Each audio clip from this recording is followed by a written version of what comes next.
Millbrook Heights epitomized suburban perfection in 2010. Six-figure incomes were standard, secrets buried beneath immaculate facades. Nothing bad ever happened in Millbrook Heights until March 15th, when Thomas Chen's frantic 911 call shattered that illusion forever. The Colonial at 892 Elmwood Circle belonged in architectural magazines.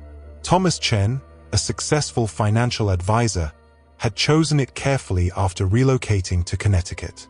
His wife Rebecca, a former marketing executive turned freelance consultant, had fallen in love with the house's clean lines and mature oak trees. Their neighbors envied their seemingly perfect life. 4 blocks away on Oakwood Drive lived their closest friends, Richard and Margaret Sullivan. Richard's architectural firm had designed half the upscale developments in Connecticut. His striking features and natural charisma made him popular at country club events. Margaret, the beloved school librarian, possessed warmth that drew people naturally. Together, they represented everything Millbrook Heights valued: success, stability, respectability. The two couples had met through mutual friends at a charity gala. Instant connection sparked between them, built on shared interests, similar backgrounds, complementary personalities. Weekend dinners became monthly traditions. Couples' vacations to Martha's Vineyard and Napa Valley created memories that seemed unbreakable. Their friendship appeared destined to last decades. Appearances deceived everyone. Thomas discovered something was wrong when Rebecca failed to return home on March 14th.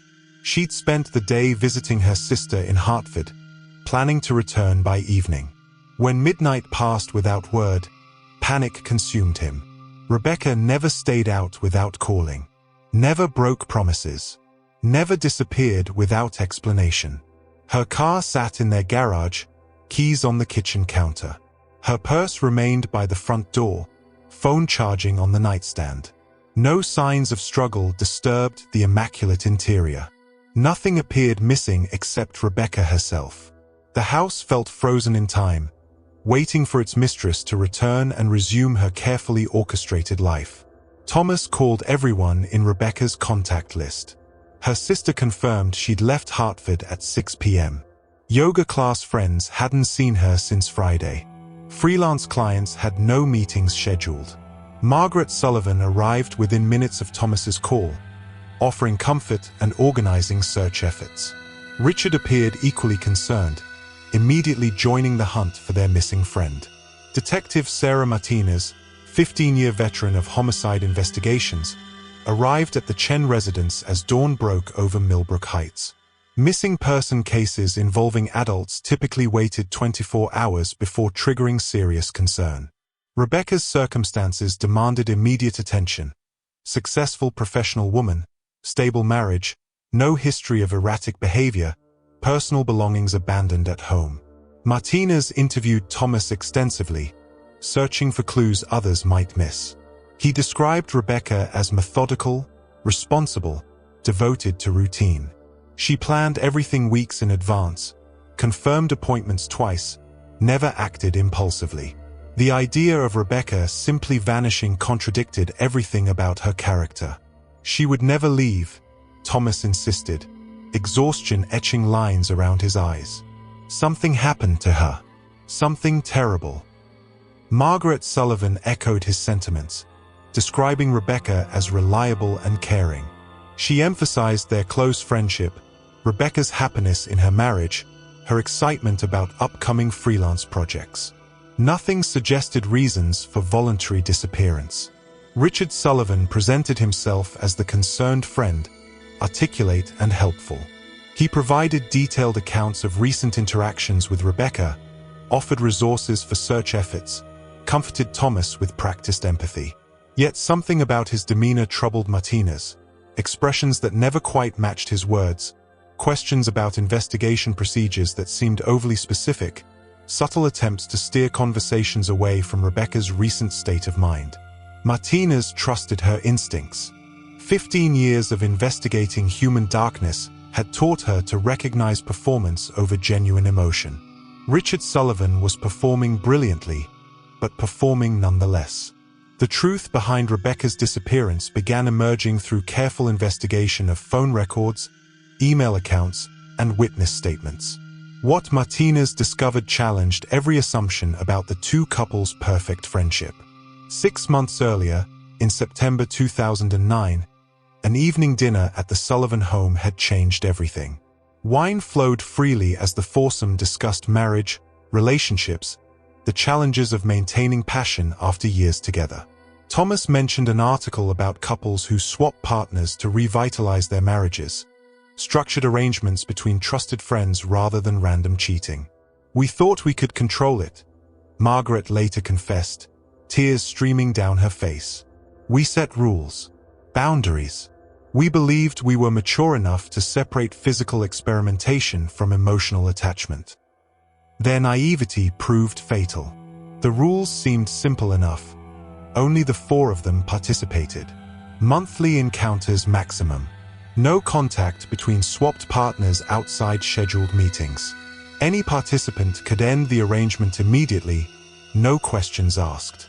Their social lives and professional reputations would remain completely separate from their private experimentation.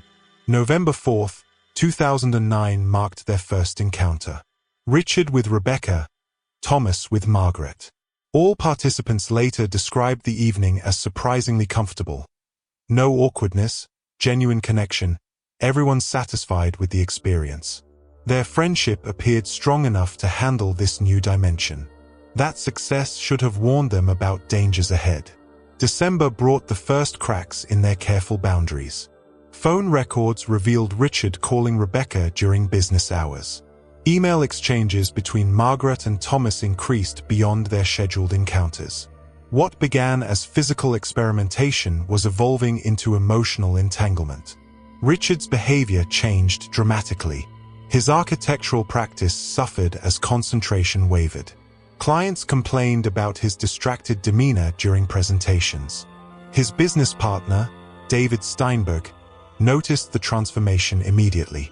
Richard became obsessed with something, Steinberg later testified. Distracted, moody, unprofessional. We were losing clients because he couldn't focus on anything except whatever was consuming his thoughts. The object of Richard's consuming thoughts was Rebecca Chen. He began driving past the Chen residence, hoping to glimpse her through windows.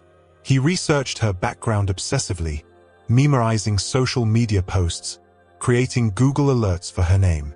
Her yoga class, favorite coffee shop, freelance client meetings. Richard appeared everywhere Rebecca went, always with plausible excuses but following unmistakable patterns. If you're enjoying this story, kindly do us a favor and subscribe to our channel. It is free and won't cost anything, but it means the world to us. We're just a small channel trying to grow. Thank you, and back to the video. Margaret noticed her husband's transformation with growing alarm. Richard became distant, going through the motions of their marriage while his mind fixated elsewhere. During group encounters, he monopolized Rebecca's attention, becoming visibly agitated when she spoke with others. Rebecca grew increasingly uncomfortable with Richard's intensity. His daily phone calls escalated to multiple attempts per day. Casual encounters became orchestrated meetings he engineered through elaborate schemes. His jokes carried undertones of possession. His compliments felt more like claims of ownership than expressions of appreciation. Thomas remained oblivious to his friend's dangerous obsession. He was dealing with his own emotional complications, genuine feelings for Margaret that extended beyond their arrangement. However, where Richard's obsession grew possessive and demanding, Thomas's connection with Margaret remained respectful and boundaried. By February 2010, Rebecca wanted out completely. Rebecca's decision to end the arrangement triggered Richard's descent into dangerous territory. Phone records revealed 4 to 7 calls in the 2 weeks before her disappearance. She stopped answering after the first few days. His voicemails progressed from desperate pleas to angry demands to barely veiled threats. "You can't just walk away from this," one message declared.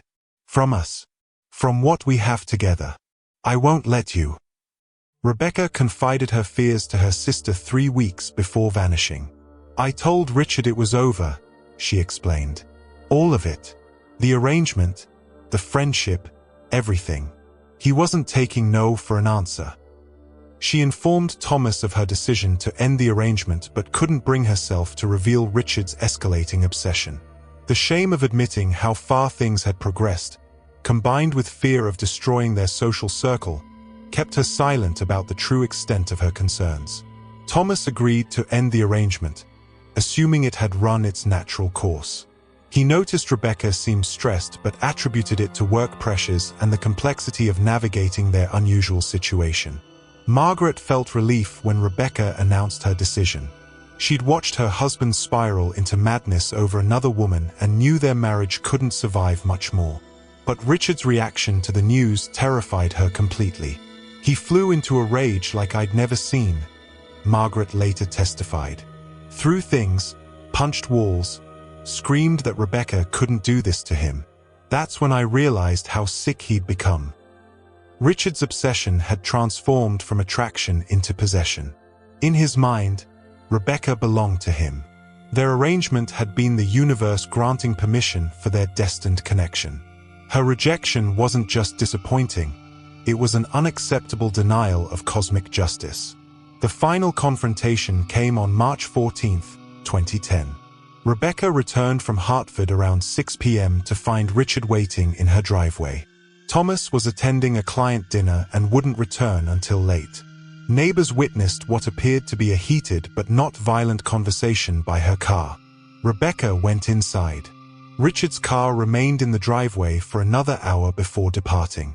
That was the last time anyone saw Rebecca Chen alive. Detective Martinez began her investigation with methodical precision.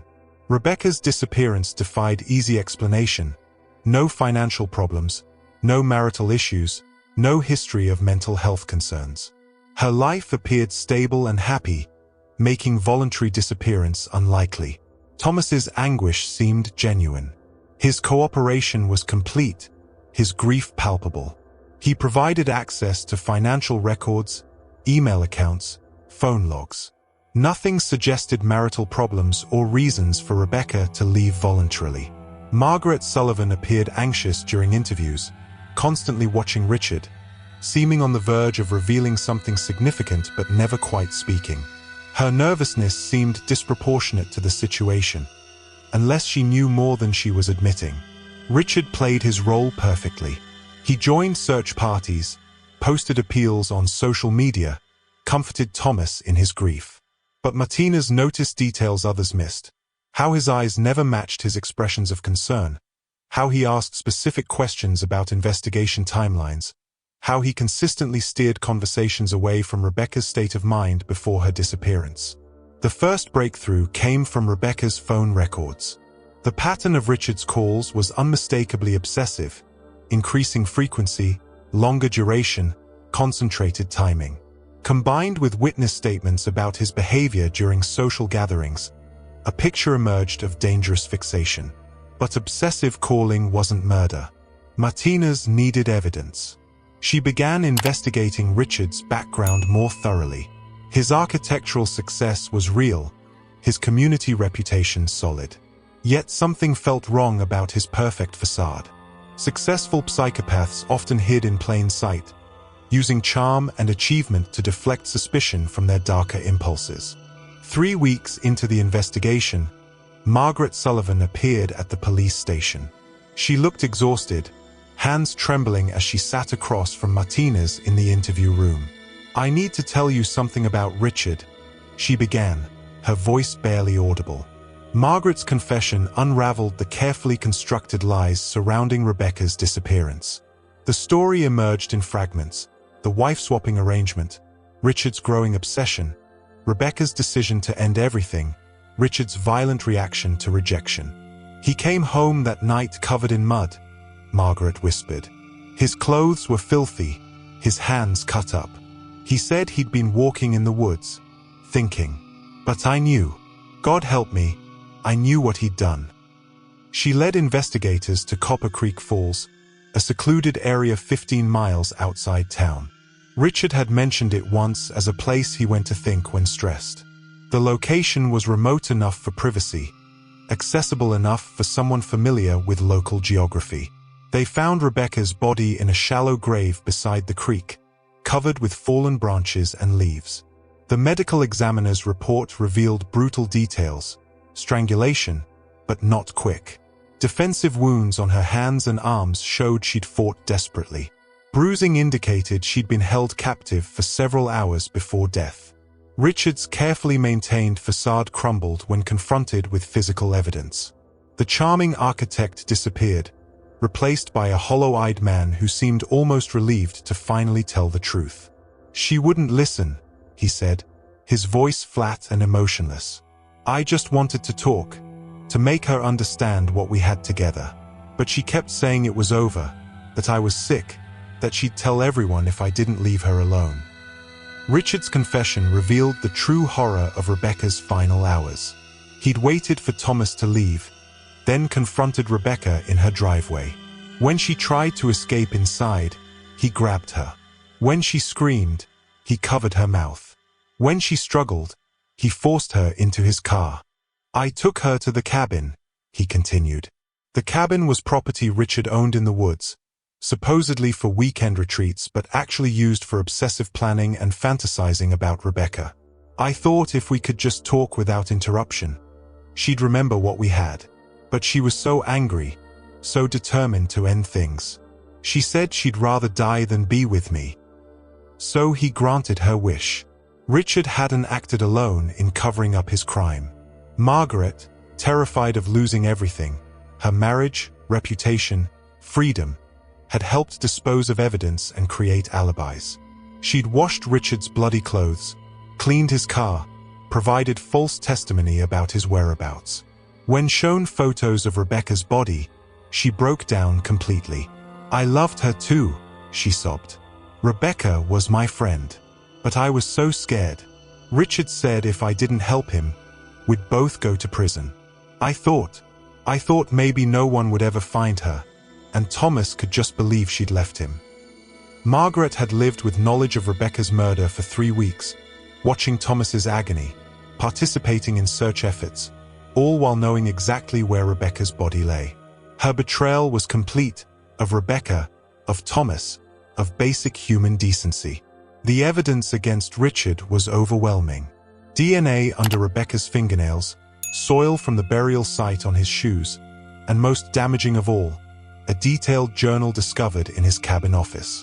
Hundreds of pages documented his obsession with Rebecca, his plans to possess her, his rage at her rejection. The journal entries revealed a mind completely divorced from reality. "Rebecca doesn't understand yet that we're meant to be together. The arrangement was just the universe giving us permission to find each other. Thomas doesn't deserve her. He takes her for granted, doesn't see how special she is. When we're together, she comes alive in ways he could never inspire. She says it's over, but she doesn't mean it. She's just scared of her feelings, of what people would think. I need to show her that our love is worth any sacrifice." The final entry, dated March 14, 2010. "If Rebecca won't come to me willingly, I'll have to convince her. She'll understand eventually. And if she doesn't, well, no one else can have her either." Richard pleaded guilty to first-degree murder to avoid the death penalty, receiving life imprisonment without possibility of parole. Margaret faced charges as accessory after the fact and conspiracy to obstruct justice. Her cooperation earned a reduced sentence, 12 years with possibility of parole after 8. Thomas Chen left Millbrook Heights immediately after the trial.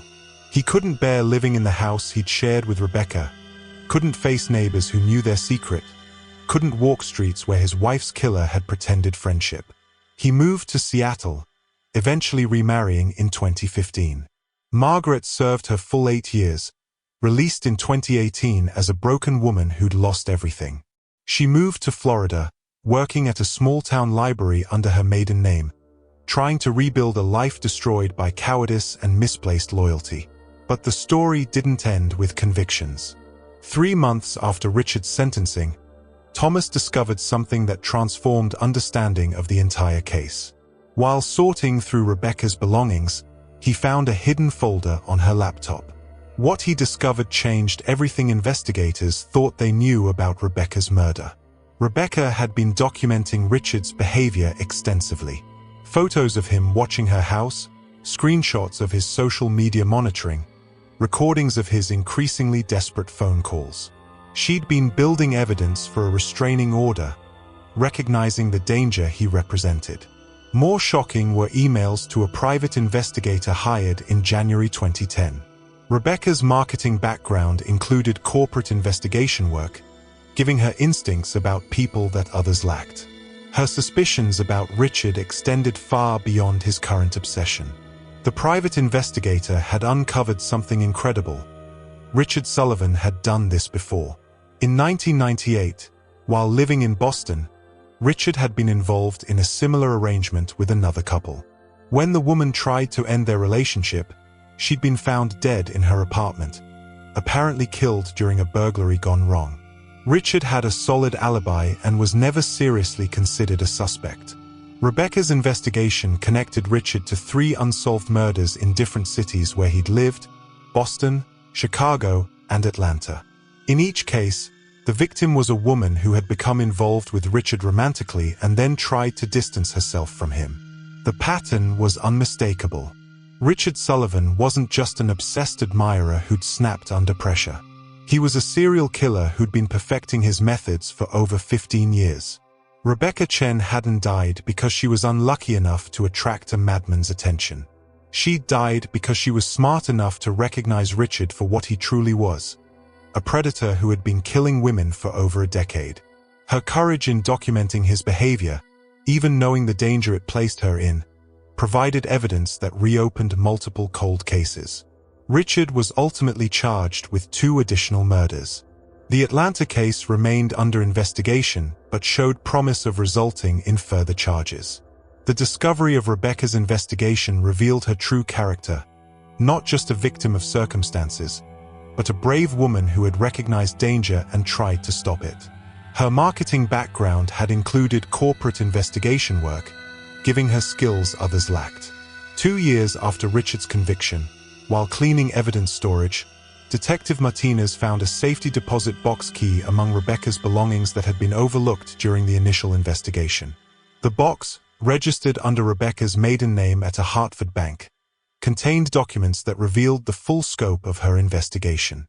Rebecca had been systematically gathering evidence of Richard's behavioral patterns, his past relationships, and what she suspected were previous crimes. She'd created a detailed timeline connecting him to unsolved murders in cities where he'd lived. Most remarkably, she'd been building a case to expose Richard as a serial killer while simultaneously being stalked by him. Her murder wasn't just the culmination of a stalker's obsession.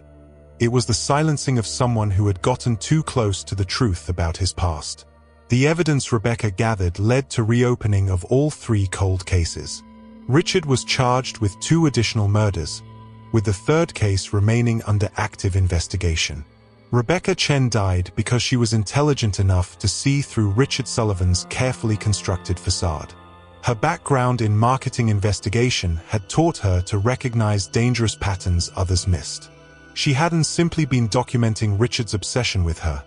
She'd been building a comprehensive case to expose him as a predator who had been killing women for over 15 years.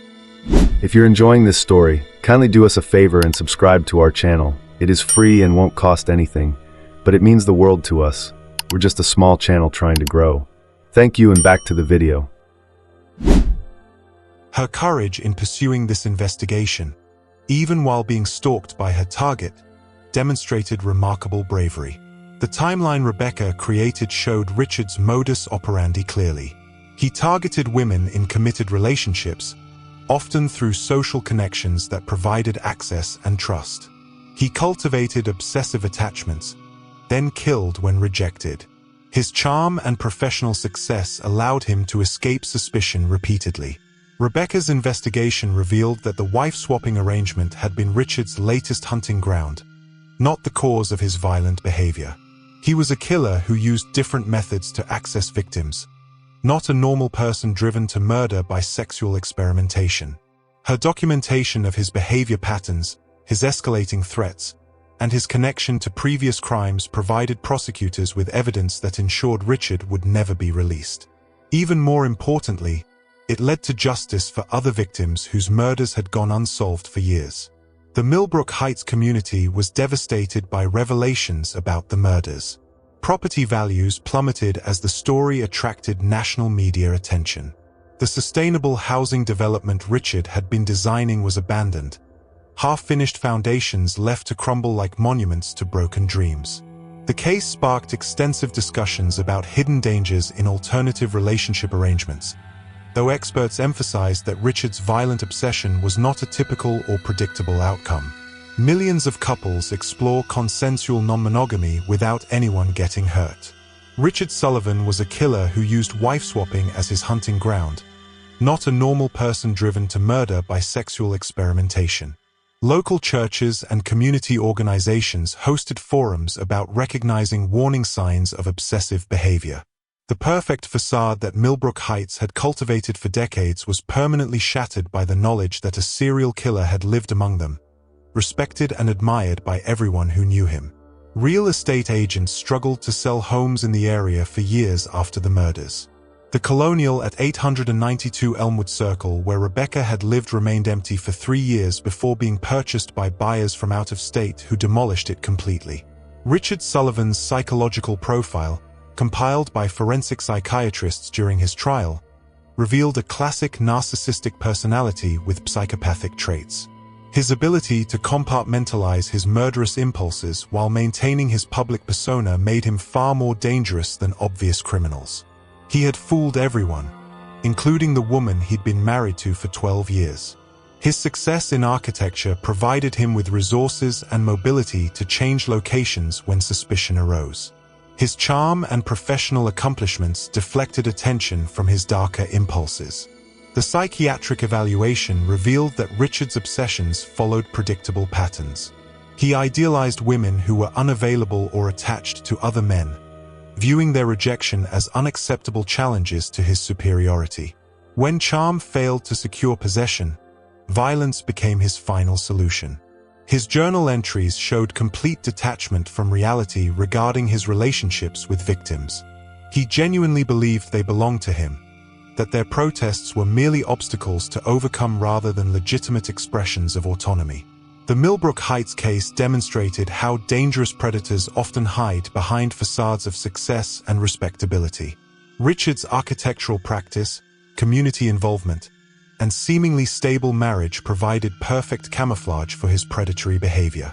The case also showed how quickly seemingly innocent decisions can spiral into tragedy. The wife-swapping arrangement that the couples entered into consensually became Richard's hunting ground, awakening dormant predatory instincts that had probably existed for years. Margaret Sullivan's complicity illustrated how fear and misplaced loyalty can transform otherwise decent people into accomplices to murder. Her decision to help cover up Rebecca's death, rather than turning in her husband, prolonged Thomas's agony and nearly allowed Richard to escape justice. The investigation revealed the importance of trusting instincts about people whose behavior seems inconsistent with their public personas. Rebecca's corporate investigation background gave her skills to recognize Richard's dangerous patterns, but even she couldn't fully protect herself from someone willing to kill. Richard Sullivan was ultimately convicted of 4 murders across 3 states, with additional cases remaining under investigation. His perfect life had been built on a foundation of murder and manipulation stretching back over 15 years. He received multiple life sentences without possibility of parole, ensuring he would die in prison regardless of appeals or legal challenges. The additional evidence from cold cases eliminated any chance of freedom through technicalities or reduced sentences. Margaret served her full 8-year sentence, emerging as a broken woman who had lost everything: marriage, career, reputation, place in the community she had called home. Her cooperation with prosecutors was motivated by guilt and fear rather than genuine remorse for her victims. The case achieved true justice in the end, not just for Rebecca but for other victims whose murders had gone unsolved for years. Richard's reign of terror was finally ended by the evidence that his final victim had courageously gathered while being stalked. Rebecca Chen's memory lives on through the foundation established in her name and the victims whose lives were saved by the evidence her murder provided. Her investigation skills and determination ensured that her killer's pattern of violence was finally exposed and stopped. The private investigator she hired testified that Rebecca knew she was in danger but was determined to prevent Richard from hurting other women. Her decision to document his behavior systematically, despite the personal risk, demonstrated remarkable courage and foresight. Thomas Chen remarried and found happiness in Seattle, though he was forever changed by the loss of his first wife and the betrayal of people he had trusted. He continued supporting the foundation in Rebecca's name, ensuring her legacy of protecting other potential victims. Detective Martinez retired after 30 years of service, but the Millbrook Heights case remained her most significant achievement. She had not only solved a murder but helped expose a serial killer whose crimes might otherwise have continued indefinitely. The case file was studied by law enforcement agencies across the country as an example of how patient investigation and victim courage could combine to achieve justice even in the most complex cases. Rebecca's story became part of training curricula designed to help officers recognize patterns of predatory behavior. Richard Sullivan thought he was clever enough to commit perfect crimes and escape detection through charm and manipulation. He was wrong. If you found this true crime story compelling, please like this video and subscribe to our channel for more in-depth investigations into cases that reveal the darkness hiding behind perfect facades. Your support helps us continue bringing these important stories to light and honoring the memory of victims like Rebecca Chen.